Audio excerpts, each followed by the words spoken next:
Hello everyone. आज हम 12th geography के चैप्टर 3 भू संसाधन तथा कृषि के महत्वपूर्ण प्रश्नों को हल करेंगे। पहला प्रश्न है, कृषि गहनता क्या है?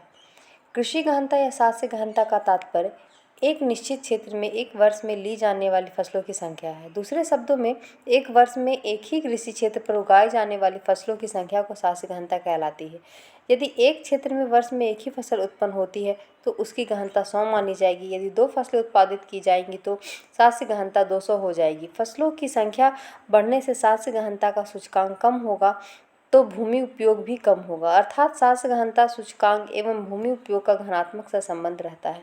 किसी भी क्षेत्र में शुद्ध बोए गए क्षेत्र की अपेक्षा कुल सास्य क्षेत्र का अधिक होना सास्य गहनता की मात्रा को प्रदर्शित करता है। दूसरा प्रश्न, कपास के उत्पादन के लिए अनुकूल परिस्थितियां लिखिए।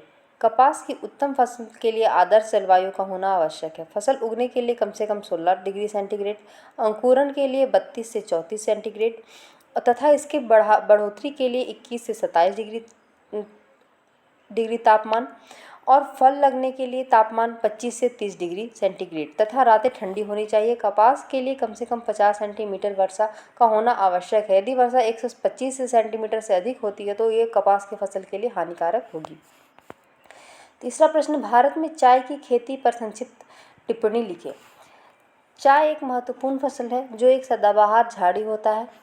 इस फसल के उत्पादन में भारत का दूसरा स्थान है। यह रोपण कृषि के अंतर्गत आता है। चाय उष्ण तथा उपोष्ण कटिबंधीय पौधा है जिसके लिए कम से कम तापमान की आवश्यकता है तथा 200 से 250 सेंटीमीटर वर्षा भी आवश्यक है। इसके लिए ढुलाव यानी ढाल वाली भूमि, ताकि पानी का जमाव जड़ों के पास ना हो सके। पत्तियों के निरंतर विकास के लिए आर्द्रता समान रूप से सालों भर वितरित रहनी चाहिए। सुबह का कुहासा तथा प्रतिदिन की बौछार पत्तियों की उपज में अत्यंत सहायक है। इसकी मिट्टी सुप्रवाहित और उर्वरक होनी चाहिए। मिट्टी में फास्फोरस, पोटास तथा लोहा, हमस पर्याप्त मात्रा में होनी चाहिए। चौथा प्रश्न, रोपण कृषि की विशेषताओं का वर्णन करें।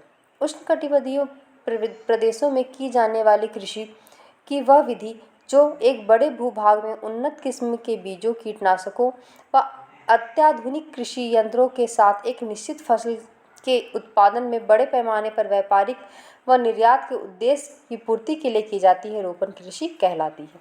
रोपण कृषि एक प्रकार की व्यापारिक कृषि या खेती है जिसमें पूरे वर्ष के लिए एक ही फसल उगाई जाती है।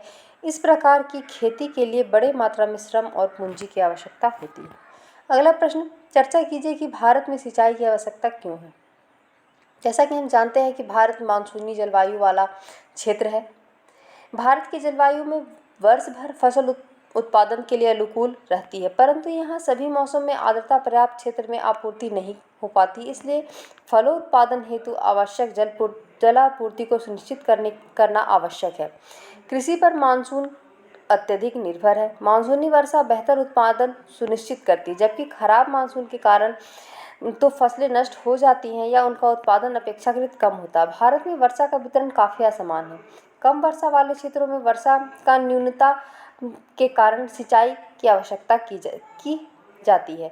चूँकि कृषि भूमि का क्षेत्रीय विस्तार और अधिक संभव नहीं है, इसलिए यह आवश्यक है कि कृषि भूमि का उत्पादन को बढ़ाया जाए। इसलिए भारत में सिंचाई की आवश्यकता अत्यधिक हो गई है। अगला प्रश्न, सूखा क्या है? सूखा पानी की आपूर्ति में लंबे समय तक की कमी की एक घटना है, चाहे वायुमंडलीय पानी हो, सतह का पानी हो या भूजल। सूखा महीनों या वर्षों तक रहता है और इसे 15 दिनों के बाद घोषित किया जा सकता है। यह प्रभावित क्षेत्र और पारिस्थितिकी तंत्र और कृषि पर प्रभाव डाल सकता है और स्थानीय अर्थव्यवस्था को नुकसान पहुंचाता है। उष्णकटिबंधीय क्षेत्रों में वार्षिक शुष्क मौसमों में सूखे के विकास के बाद में होने वाली आग की संभावना में काफ़ी वृद्धि हो जाती है। गर्मी की अवधि में जल वाष्प के वाष्पीकरण तेज होने के कारण सूखा की स्थिति काफ़ी खराब हो सकती है। ऐसे ही और महत्वपूर्ण प्रश्नों को जानने के लिए मेरे चैनल के साथ जुड़े रहें।